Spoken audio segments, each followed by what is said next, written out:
చూడండి పెద్ద బ్రిడ్జ్ ఉంది ఇక్కడ. మోపిదేవి 6 కిలోమీటర్స్.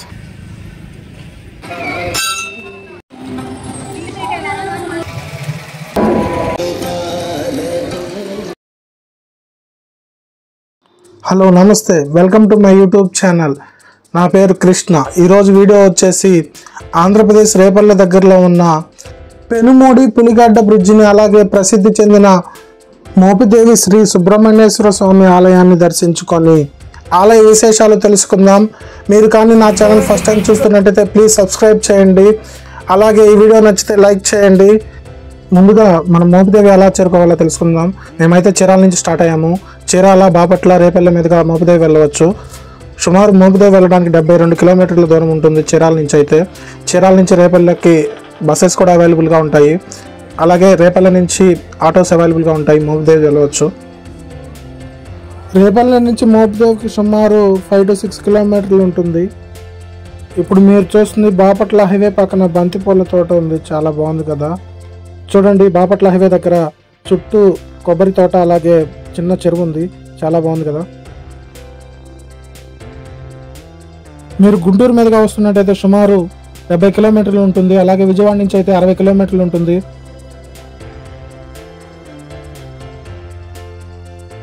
చూడండి, ఇది రేపల్లె దగ్గర చిన్న సైడ్ కాలువ. కట్టు వెంపటి కొబ్బరి చెట్లు ఉన్నాయి. చిన్న సైడ్ కాలువ. చాలా బాగుంది లొకేషన్. మోపిదేవి 6 కిలోమీటర్స్. శ్రీ సుబ్రహ్మణ్యేశ్వర స్వామి దేవాలయం. ఘాట్ చూడండి, ఘాట్ కూడా ఉంది ఇక్కడ. పడవలు అయితే చాలా ఉన్నాయి. ఎండ పెద్దగా రాలేదు. వచ్చేసాం పెనుమూడి పులిగడ్డ బ్రిడ్జి దగ్గరకి. ఇది ఏపీ రేపల్లె దగ్గరలో ఉన్న పెనుమూడి పులిగడ్డ బ్రిడ్జి. సముద్రం కలిసిద్దాము కదా ఇక్కడ నుంచి.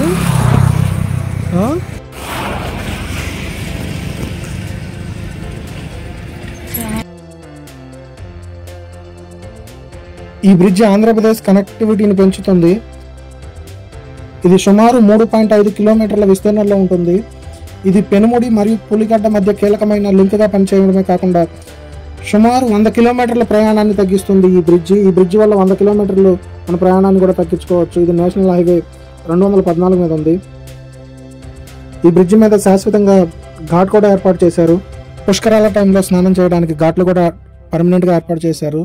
చూడండి, చాలా పెద్ద పొడవైన వంతెనని చెప్పుకోవచ్చు ఈ బ్రిడ్జిని. ముఖ్యంగా ఈ నది చుట్టుపక్కల అందమైన దృశ్యాలను వీక్షించవచ్చు. చుట్టూ కొబ్బరి చెట్లు, అలాగే బ్రిడ్జ్ తర్వాత వచ్చే దారి పొడవున పండ్ల తోటలు, అలాగే పండ్ల షాపులు, ఫ్రూట్స్ షాప్స్ కూడా ఉంటాయి. చాలా బాగుంటాయి. అలాగే ఇది ఇక్కడ పండించే పంటలు చాలా నాణ్యత గల ఉత్పత్తులను అందిస్తుంది. అలాగే ఇది బాటసార్లకు, ముఖ్యంగా మార్నింగ్ వాక్ చేసే వాళ్ళకి చాలా ఆహ్లాదంగా ఉంటుంది.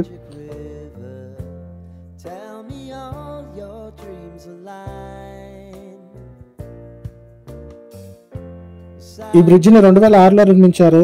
ఈ వంతెన గుంటూరు, బాపట్ల, కృష్ణా నదికి ఇరువైపులా ఉన్న గ్రామాల్లో మరియు పట్టణాలను కలుపుతుంది.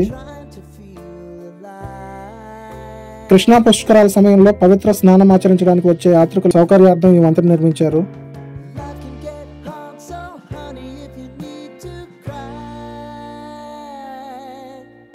ఈ వంతెన మంచినీరు సముద్రంలో కలవకుండా కాపాడడానికి మరియు దిగువ గ్రామాలు మునిగిపోకుండా నిరోధించడానికి సహాయపడుతుంది.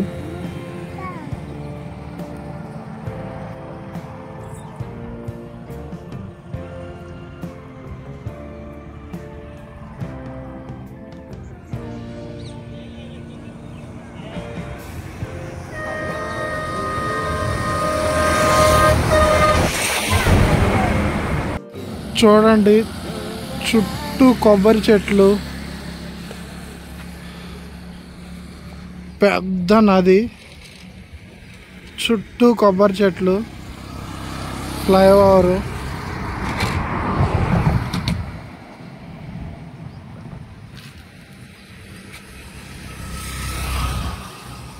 చూడండి, పెద్ద బ్రిడ్జ్ ఉంది ఇక్కడ.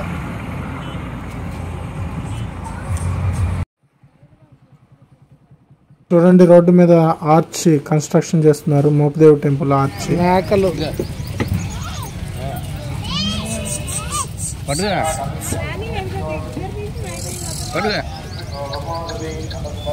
వచ్చేసాం టెంపుల్ దగ్గరకు. టెంపుల్ దగ్గర చూడండి ఎన్ని మేకలు ఉన్నాయో, చాలా బాగున్నాయి కదా. ఇదే మోపిదేవి సుబ్రహ్మణ్యేశ్వర స్వామి ఆలయం టెంపుల్ ముందున్నాము. ఇదే అతి ప్రసిద్ధి చెందిన మోపిదేవి శ్రీ సుబ్రహ్మణ్యేశ్వర స్వామి ఆలయము. ఈ ఆలయానికి ఎంతో చరిత్ర ఉంది. ఈ ఆలయ చరిత్ర తెలుసుకుందాం. ముఖ్యంగా ఈ టెంపుల్లో ఆదివారం, మంగళవారం భక్తులు ఎక్కువగా వస్తారు. చూడండి ఇదే క్యూ లైన్. ఫోన్స్ అయితే ఎలా లేవు.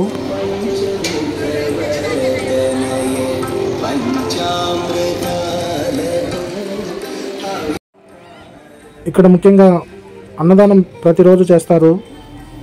దర్శనానికి వచ్చిన భక్తులు ఇక్కడ అన్నదానాన్ని వినియోగించుకోవచ్చు. చూడండి ఇదే అన్నదానం హాలు, శ్రీ సుబ్రహ్మణ్యేశ్వర నిత్యాన్నదాన హాలు.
శంకర, సనకస, సనత్ కుమార, సనత్ సుజాత అనే నలుగురు దేవఋషులు వారి అచంచలమైన భక్తి, సాధువుల జ్ఞానానికి ప్రసిద్ధి చెందారు.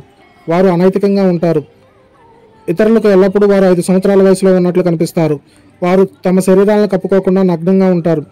కాబట్టి వారు ప్రాపంచిక విషయాల పట్ల అవగాహన నుండి చాలా నిర్లిప్తంగా ఉంటారు. ఒకసారి వీళ్ళు శివుణ్ణి ఆరాధించడానికి కైలాసానికి వస్తారు. అదే టైంలో శచీదేవి, స్వాహాదేవి, సరస్వతీదేవి, లక్ష్మీదేవి కూడా వచ్చారు. ఆ సమయానికి సుబ్రహ్మణ్యేశ్వరుడు తన తల్లి పార్వతీదేవి ఒడిలో కూర్చొని ఉంటాడు. సుబ్రహ్మణ్యేశ్వర భగవానుడు చిన్నతనంలో పూర్తిగా వస్త్రాలు ధరించిన దేవతలు ఒకవైపు, నగ్న దేవ ఋషులు 2 వైరుధ్యాలను చూసి అయోమయంలో పడి అమాయకంగా నవ్వాడు.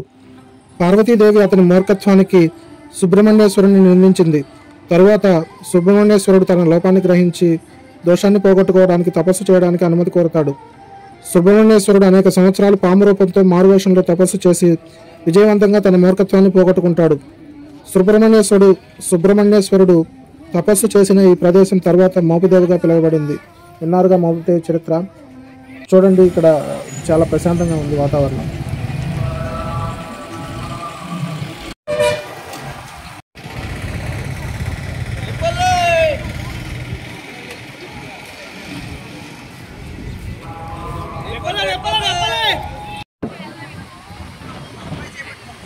రిటర్న్లో బాపట్ల సూర్యలంక బీచ్కి వెళ్ళాము. చూడండి ప్రశాంతంగా ఉంది. బాపట్ల సూర్యలంక బీచ్ ఇది. That's all for this video. ఈ వీడియో నచ్చితే లైక్ చేయండి, షేర్ చేయండి, కామెంట్ చేయండి. Thank you.